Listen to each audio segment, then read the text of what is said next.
l'homme comprit qu'il ne pouvait vivre sans la nature, il passa un contrat avec les animaux. Il protégerait les éléphants, les rhinocéros ou les guépards au sein de ces paradis qu'on appellerait parcs nationaux. En échange, les animaux laisseraient les humains libres de venir les admirer. Au nord-est du Kenya se trouve un endroit légendaire, le parc national de Meru.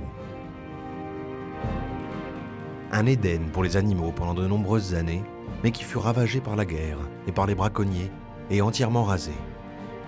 Aujourd'hui, les 870 km² du parc sont bien protégés et la vie sauvage y a repris ses droits.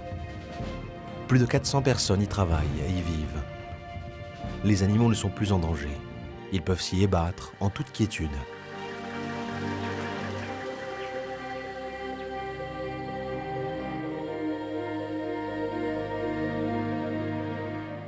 Le jour se lève sur le parc et la savane s'éveille.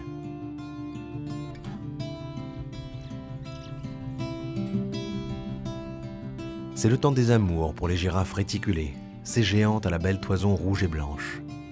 Elles choisissent alors de se regrouper, elles qui, la plupart du temps, ne se déplacent que par petites bandes.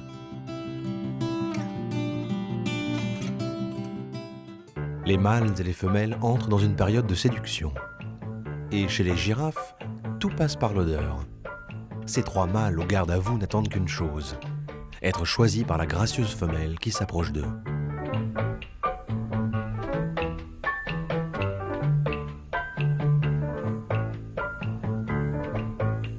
Pour reconnaître son élu, elle le flaire, s'imprègne de l'odeur de ses flancs.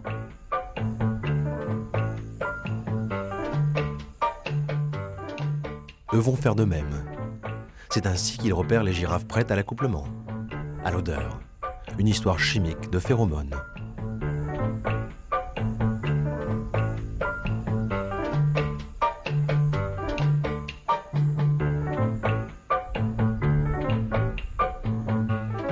C'est l'un de ces deux mâles qui sera l'élu. Encore va-t-il falloir qu'ils se départagent.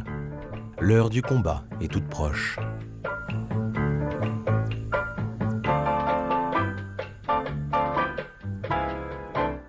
À quelques kilomètres de là, l'équipe de chercheurs du parc s'apprête à partir pour sa mission du jour. Ils sont 7 à travailler ici, dont Kamila, une chercheuse polonaise passionnée qui vient les aider bénévolement pendant 1 mois chaque année.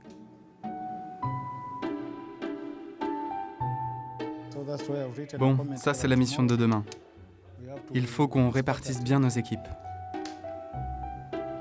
Kamila et les chercheurs ont une mission. Lutter contre les mouches tsetse dont les piqûres font des ravages parmi les animaux.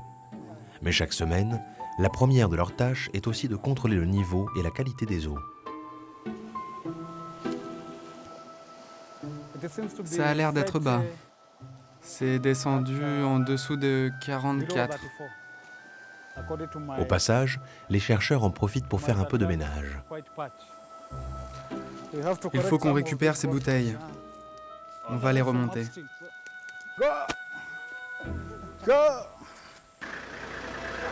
Dans le parc, de nombreux points d'eau sont fréquentés par les animaux. Et, en période de sécheresse, la quantité et la qualité des eaux diminuent.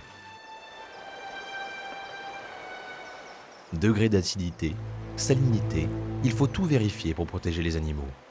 En particulier depuis que certaines plantes charriées par les rivières ont commencé à proliférer dans le parc. Des plantes invasives, parfois toxiques, que les chercheurs surveillent de près. Aujourd'hui, le niveau des eaux est correct. Les plantes invasives ne semblent pas s'être trop développées. Ces prélèvements devraient confirmer que les eaux sont saines. Une nouvelle mission attend maintenant l'équipe des chercheurs.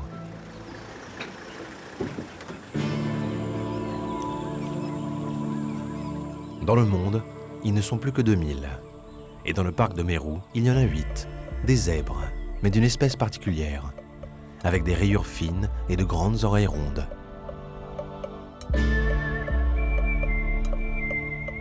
On les appelle les zèbres de Grévy. Ces zèbres-là sont rares et fragiles.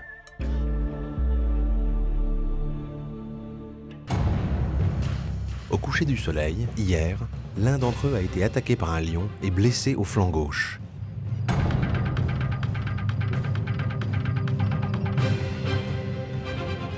Le zèbre de Grévy a survécu, mais aujourd'hui sa blessure le met en danger.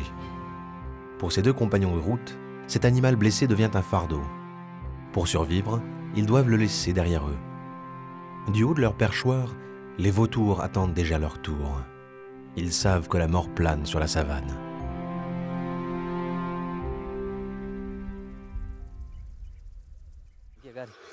Allez, on y va. Pendant ce temps, Raphaël Mutama et ses équipes de rangers s'apprêtent à partir en patrouille. Ils travaillent dans un endroit sécurisé au cœur du parc de Meru, 60 km² de terrain cerclé par des barrières électriques. C'est le sanctuaire des rhinocéros qui abrite les espèces les plus fragiles et les plus menacées. Chaque jour, ils arpentent les pistes pour surveiller les animaux et surtout pour les protéger des braconniers. Aujourd'hui, une mission particulière les attend. Retrouver la trace d'une famille de rhinocéros blancs. Les jeunes rhinocéros sont fragiles. Il faut veiller sur leur santé. Tu as vu quelque chose? Il y a une empreinte là. Ils sont partis par là. Les rhinocéros semblent proches. Il était là. C'est un rhino blanc. Tu enregistres les coordonnées GPS? Ouais.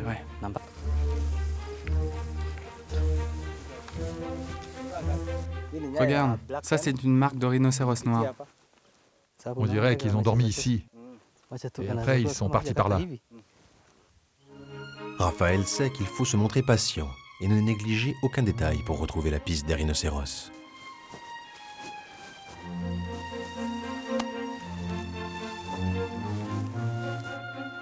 Regarde, ça c'est sûrement un rhino blanc.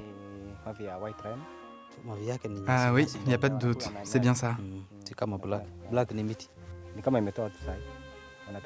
Je pense qu'ils sont partis par là. Les rhinocéros étaient bien là il y a quelques heures. Les rangers sont sur la bonne piste.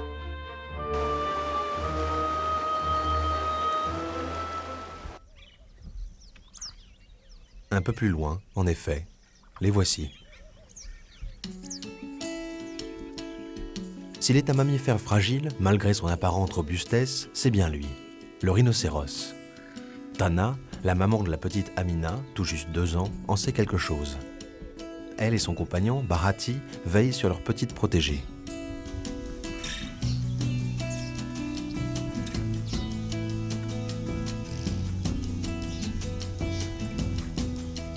Car dans la savane, même quand l'heure est à la sieste, il faut toujours être vigilant, protéger son territoire et protéger sa famille.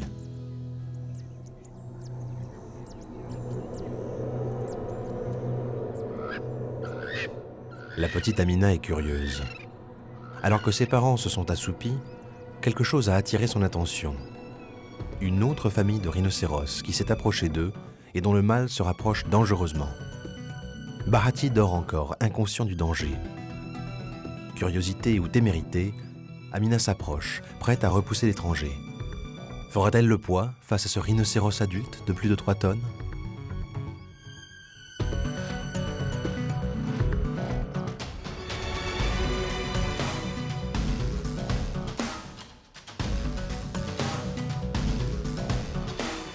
Heureusement, Bharati se réveille.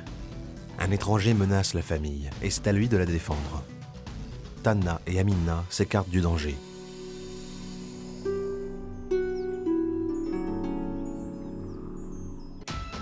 Bharati s'avance prudemment. Il ne connaît pas les intentions de l'autre mâle. La savane retient son souffle. Bharati va s'affirmer pour protéger les siens. Il tente d'intimider son adversaire pour éviter un combat à l'issue incertaine.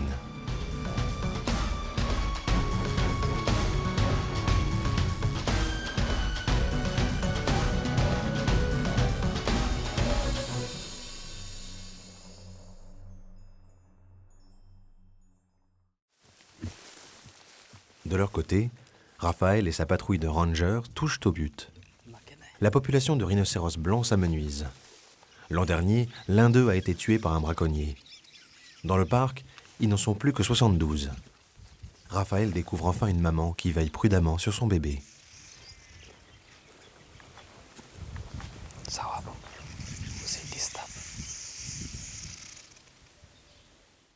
Il s'appelle comment? Jennifer, son numéro c'est le 21. C'est un rhino blanc. Il a la bouche plate, contrairement au rhinocéros noir. Pour pouvoir bien brouter l'herbe. Ouais, c'est ça. Quand les rhinocéros blancs prennent la fuite, c'est toujours les bébés qui passent en premier.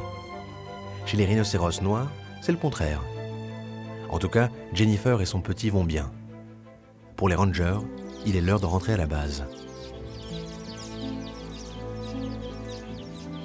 C'est ici qu'ils vivent toute l'année. Des missions de 3 mois qui s'enchaînent, entrecoupées de quelques jours de repos pour retourner auprès de leur famille. Un travail difficile et exigeant mais qui passionne Raphaël. Il connaît chacun des rhinocéros qu'il protège. Chaque jour, il collecte auprès de ses 51 rangers les bilans des patrouilles. Chaque jour, il vérifie l'état de santé de chacun des rhinocéros du sanctuaire. Pas question qu'un braconnier pénètre dans le parc et blesse ou tue un animal.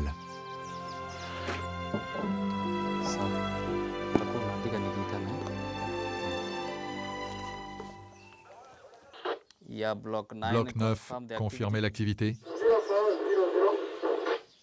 Bravo 4, confirmez votre activité. On a vu Amina. Vous avez vu Amina? Qu'est-ce qu'elle avait comme comportement? Elle se reposait? Elle se reposait, tu le confirmes? Oui, c'est bien ça.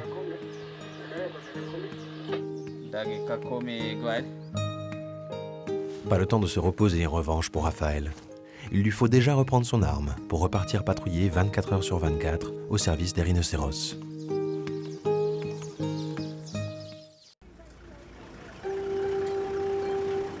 Les rangers ne sont pas les seuls à veiller sur ces animaux, car les braconniers ne sont pas leurs seuls ennemis. Camilla et l'équipe de chercheurs en savent quelque chose. Leur mission, lutter contre un ennemi plus petit mais très dangereux pour les rhinocéros. La mouche tsetse. Oh là là, c'est trop difficile. Une fois par an, il s'emploie à changer ces drôles de drapeaux. Des cibles imbibées d'insecticides, conçus pour attirer les mouches et les tuer. Le bleu attire les mouches tsetse. Pour optimiser l'effet, les rangers enterrent à côté des cibles de l'urine de vache et de l'acétone, 2 odeurs combinées qui attirent irrésistiblement les mouches.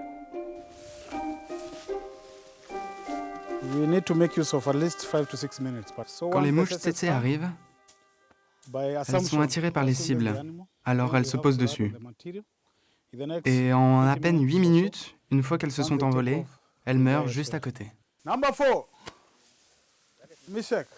Il en faut de la patience aux équipes pour renouveler les 300 cibles installées dans le sanctuaire des rhinocéros. Un travail de fourmi, mais qui passionne Camilla, la chercheuse polonaise. Pour protéger les rhinocéros, elle est prête à tout.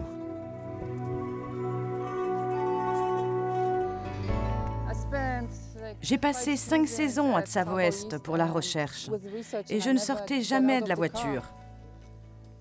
Donc là, c'est vraiment une super expérience pour moi. Quand je rentre à la maison après avoir travaillé pendant 4 heures, je suis super fatiguée. Mais en même temps, je me sens tellement bien, j'adore ça.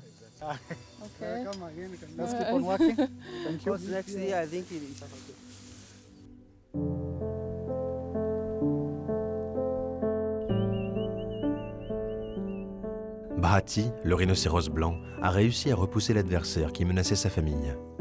Commence alors pour lui le début d'un long parcours à la recherche des siens. Amina et Tana sont partis il y a maintenant plusieurs heures. Elles peuvent être des kilomètres. Mais les rhinocéros ont une arme secrète, un odorat très aiguisé qui leur permet de flairer une piste sur de très longues distances. Amina et Tana sont maintenant en sécurité. La petite Amina aura appris aujourd'hui à se montrer plus prudente.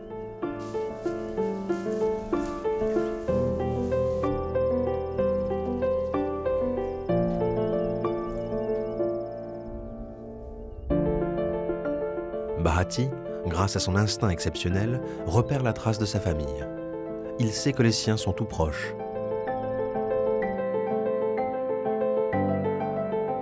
Et c'est ainsi qu'il va les retrouver.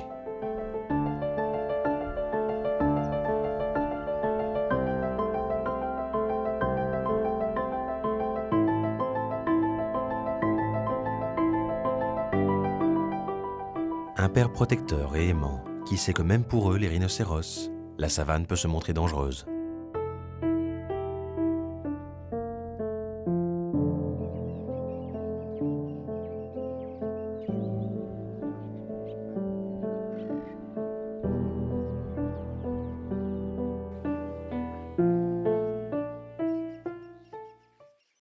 Un nouveau jour se lève sur le parc national de Meru.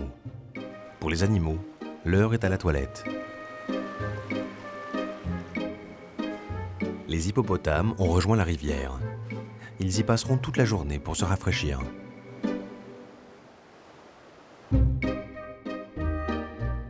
Les éléphants, eux, se douchent à l'aide de la terre rouge du parc pour se débarrasser de leurs parasites.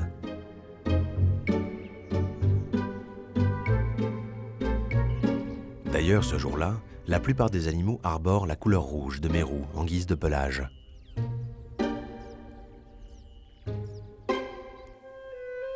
Un peu plus loin, au cœur du parc, un centre d'éducation a été ouvert pour les visiteurs.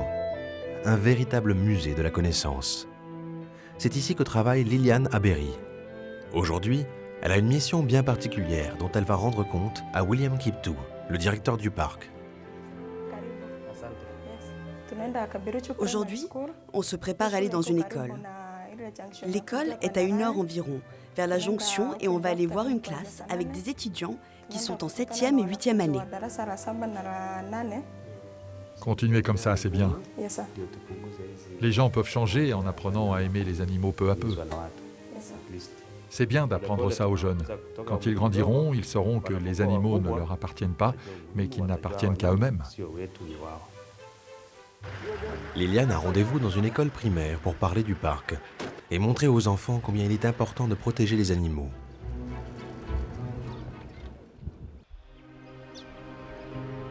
Chez les girafes, l'heure n'est plus à la séduction, mais au combat. Les deux mâles doivent se départager pour savoir qui obtiendra les faveurs de la femelle. Lors du combat, les mâles se tordent pour mettre des coups de corne à leur adversaire.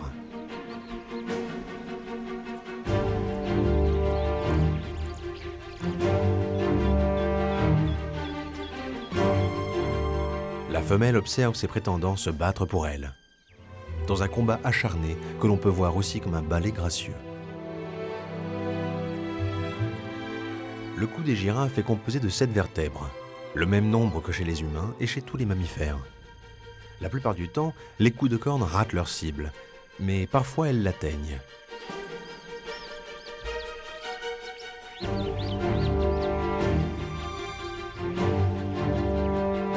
Sous les yeux de la femelle, le perdant n'a pas d'issue. Il doit faire profil bas et s'éloigner.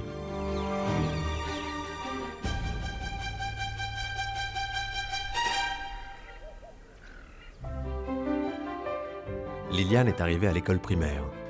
Celle-ci n'est qu'à 1 heure de route du parc, mais la plupart des enfants ne sont jamais venus.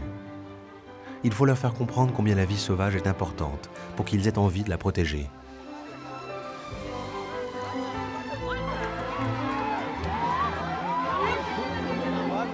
Aujourd'hui, le cours va avoir lieu dans l'église du village, car de nombreux enfants sont venus écouter Liliane et les classes sont trop petites.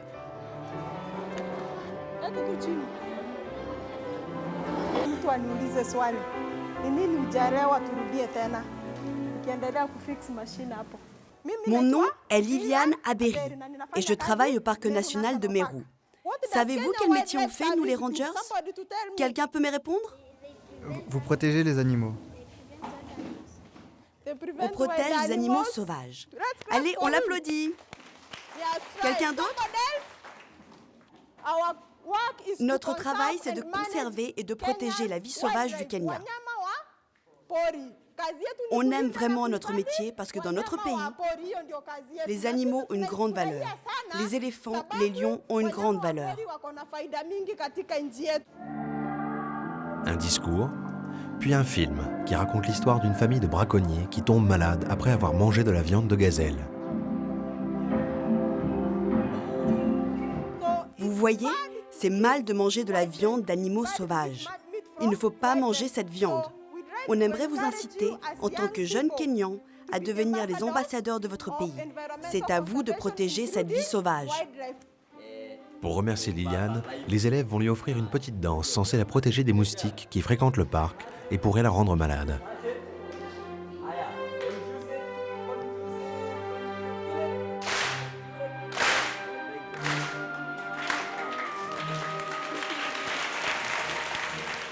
Liliane a rempli sa mission.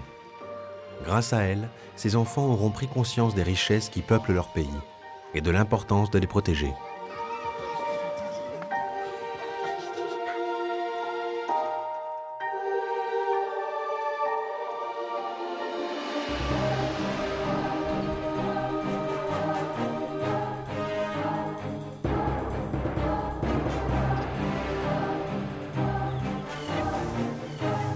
Dans le parc national de Meru, depuis quelques jours, les 2 zèbres de Grévy luttent pour survivre. Ils ont laissé leurs compagnons derrière eux et savent qu'il ne leur faut pas rester seuls trop longtemps. Isolés, ils deviennent une cible vivante pour les prédateurs. Il leur faut trouver un groupe, une famille. Alors ils doivent reprendre leur route.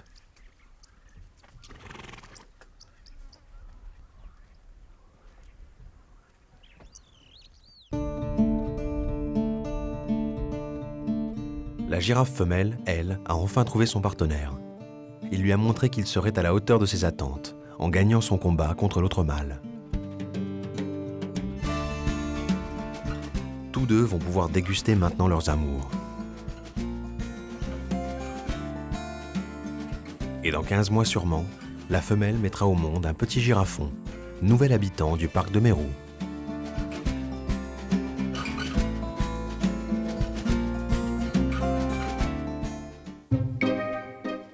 Pour les chercheurs, la journée de travail est terminée. Comme souvent, elle s'achève autour d'une délicieuse pastèque.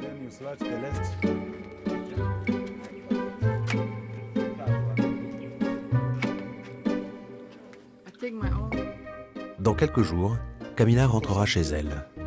Elle manquera beaucoup aux rangers, mais elle leur a déjà promis de revenir l'année prochaine, par amour pour le parc national de Meru et par amour pour les rhinocéros.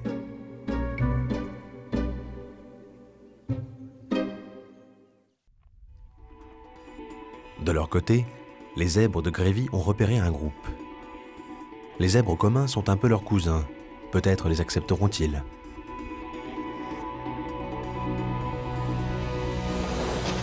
Mais apparemment, dans ce groupe, l'heure est au combat.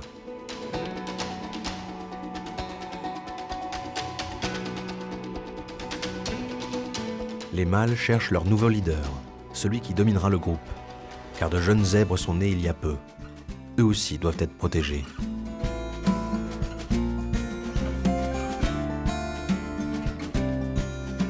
Les zèbres de Grévy s'approchent, montrant que leurs intentions sont pacifiques.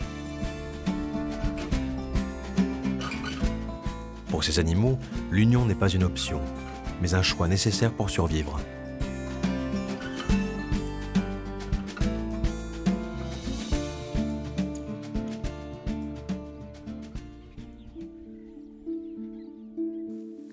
Pour les rangers, la journée s'achève. Alors que le soleil se couche, leur dernière patrouille les amène sur les traces des 2 rhinocéros qu'ils n'avaient pas encore vus. Amina et son bébé ont l'air de bien se porter, et cette scène pour eux est la meilleure des récompenses. Comment tu trouves ce travail? Ce travail est difficile, mais j'essaie de le faire le mieux possible. C'est plus difficile que d'élever des enfants. C'est plus difficile. Tu n'es pas là que pour gagner de l'argent? Non, j'aime mon travail. Il est dur, mais je l'aime beaucoup. J'aime les gens qui ont ce type de passion. Et quand tu fais bien ton travail et que tout se passe bien, cette vie dans la savane devient beaucoup plus facile. Cette vie, Raphaël n'est pas prêt d'y renoncer. Malgré la fatigue, la solitude, l'inconfort, il sait que de sa vigilance dépend la vie des rhinocéros de Meru.